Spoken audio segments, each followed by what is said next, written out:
Hello, my name is Rudy Woodridge. I'm the Vice President of Engineering Services at IRISS down in Bradenton, Florida. I'm going to talk today about give you a little information in a case study, which is a return on investment for adopting a condition-based maintenance strategy for your facility. We talk a lot about critical asset surveillance technologies. This is an acronym we came up with a couple of years ago. And what it really is a risk-based, data-driven model where we're doing 100% surveillance of your assets, primarily electrical and electromechanical assets in your facility, and then only if we detect a problem using different technologies do we institute any kind of repair. It's the alternative to a calendar-based type maintenance program where we physically just go in on a regular scheduled basis and tighten and torque connections and clean things and so on. Instead of that, we're migrating to something where we're using technology like infrared to detect loose connections. We're using ultrasound to detect problems like arcing, tracking, and corona, motor current analysis to detect early warning signs of impending issues on motors, partial discharge testing if we look at some medium and high voltage installations where we're looking at problems with the insulating materials on the conductors. We use ultraviolet cameras on utility overhead structures to look for corona as well. Vibration analysis on motors or ultrasound on motors can be used to detect problems with motor bearings, motor wear. Alignment testing, oil analysis on transformers, especially to detect problems that will manifest initially as different contaminants in the oil. We can use power quality monitoring as well. And last but not least, visual inspections. We're looking for signs of water ingress, pests getting into the equipment, excessive levels of dust, which may be conductive dust. All of these things are the condition-based technologies that we deploy and we use in order to detect early warning signs and then take corrective action.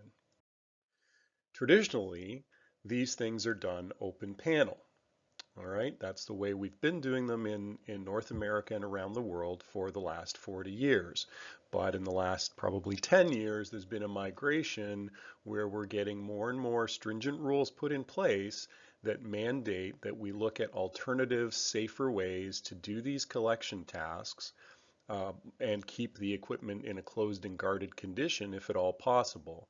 NFPA 70E was updated in 2018, the equivalent Canadian document around the same time, and both of those have implemented this concept of a hierarchy of risk control, which are trying to drive people away from doing open panel inspection work and migrate to safer means of doing so. When you do it open panel, you have to have, job safety plans put in place. You have to have energized electrical work permits that are pulled. These are all mandatory requirements now under NFPA 70E. You have to have the personnel, present and the appropriate personal protective equipment present for them to utilize as well. Right? And we are intentionally, if we do open panel inspection work, exposing our personnel to risks of arc flash and electrocution. So the NFPA is really pushing people to try and look for alternatives, and that's where these where electrical safety devices that IRISS implements comes into play. I want to share with you a short case study. So we looked at a lot of different industrial applications, but paper mills is perhaps one of the best ones. So we had a paper mill customer who had approximately 150 pieces of primary electrical switchgear. They were doing annual inspections on these, all right? They were doing both infrared and ultrasound, and those types of tests have to be done with the equipment energized and under normal load conditions in order to actually detect any kind of problems, to get these early warning signs. The work was being done by two plant electricians as well as a contract, reliability-centered maintenance type engineer who was the specialist in the technologies, in the infrared and the ultrasound. And it was taking them approximately 3 weeks to get this work done, about 150 hours of time in order to do it.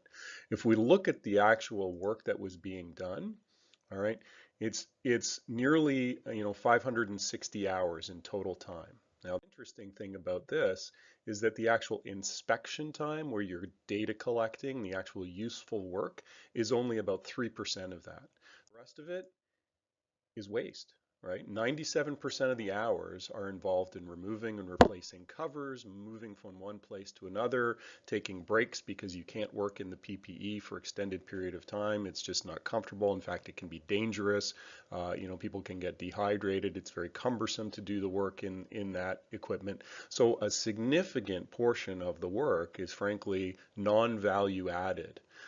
Now, how can we change this? Well, if we look at a closed panel solution using electrical safety devices like infrared windows, ultrasound listening ports, we eliminate the need for PPE. We turn this from from a three-person operation into a single person who can conduct the work with no need for PPE, no need to open panels, replace panels, no safety risk associated with the work that they're conducting. So we go from that 560 hours down to about 30 hours of time necessary to complete this work. So it's a huge savings, which can very easily be utilized to justify the implementation of the safety devices in the first place. When we look at the actual math, it's usually between 1 to 2 inspection cycles that you can get that return on investment by implementing these devices, just in the labor savings alone. Never mind the return on safety, the fact that you're eliminating the risks associated, all of that. The primary driver, if you're just looking at a dollars and cents payback, you can do it just on the labor savings that you're getting from migrating from open panel with multiple personnel in order to be safe, to be doing it in a safe and effective manner, going to a single person, no special PPE requirements. And when it's so easy to do the inspections, what we typically find is that people increase the inspection frequency. They go from annual inspections to semi-annual or even quarterly inspections on certain assets. So it can push you in the direction of doing more frequent inspections, which will also give you the opportunity to catch your problems earlier and then take corrective action long before you ever have to worry about going to a functional failure on the asset.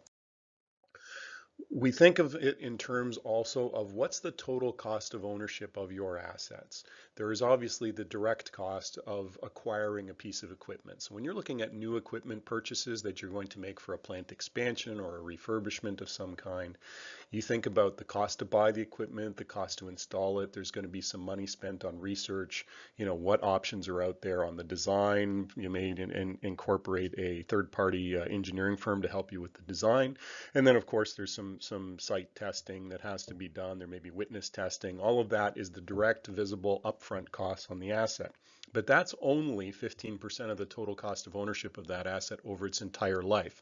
The vast majority of the costs are the, below the water portion of the iceberg. So you have the operations of the asset. You have maintenance and testing and support and spare parts and inventory of spares that you have to keep, training, software, disposal. All these things are the indirect costs, but they add up to the total cost of ownership. What we can do with implementation of these safety devices is make the maintenance aspect much easier, reduce the requirements for spare parts, right? Reduce the opportunity for error when performing maintenance as well. So in effect, we can drive down the costs of your asset ownership over its entire lifespan. Now, how much of a savings can be had? My estimates are between 30 to 40%. So you can get significant savings just by thinking about the design of your equipment in a different way and implementing these safety devices part of your specification. So when you're buying new equipment from the original equipment manufacturers, add in to the specification a requirement for inspection devices to facilitate your data collection being done in a more safe and more efficient manner. Thank you very much for your time today. If you want more information on the solutions available from IRISS, I would encourage you to visit our website, which is www.iriss.com. Thank you and have a great day.